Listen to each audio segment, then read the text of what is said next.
7 people have died and several others have been injured after a bus and tanker collided head-on the N3 North between Estcourt and Mooi River. The road is closed on the north and southbound lanes. For the latest update, we have KwaZulu-Natal Emergency Services Robert McKenzie on the line. A very good evening to you, and thank you so much, Mr. McKenzie. So I believe the death toll has increased. Give us more details, please. Yes, tragic news coming through this evening.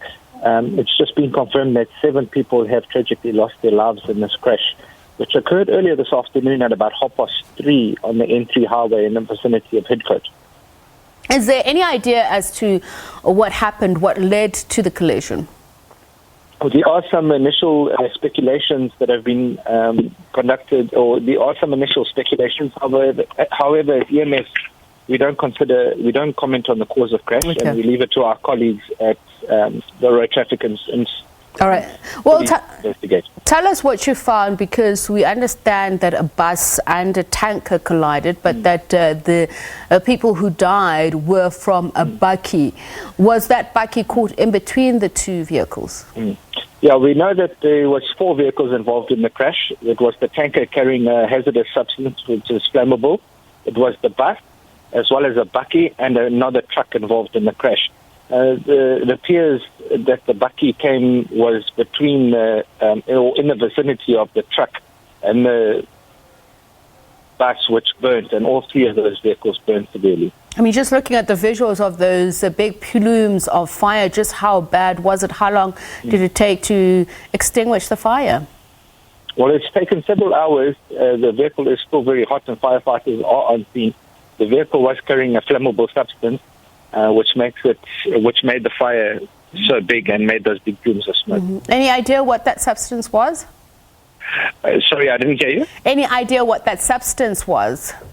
It was a flammable liquid. Okay. It was just categorized as a flammable liquid. Okay. I'm just trying to establish if it poses any further danger by it being in the atmosphere.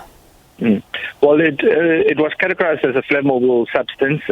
Obviously, all smoke is toxic, but the firefighters and emergency services are on the scene to contain any further possible spillage. Okay, so we mentioned the closure of both lanes, north and southbound. Is that still the case?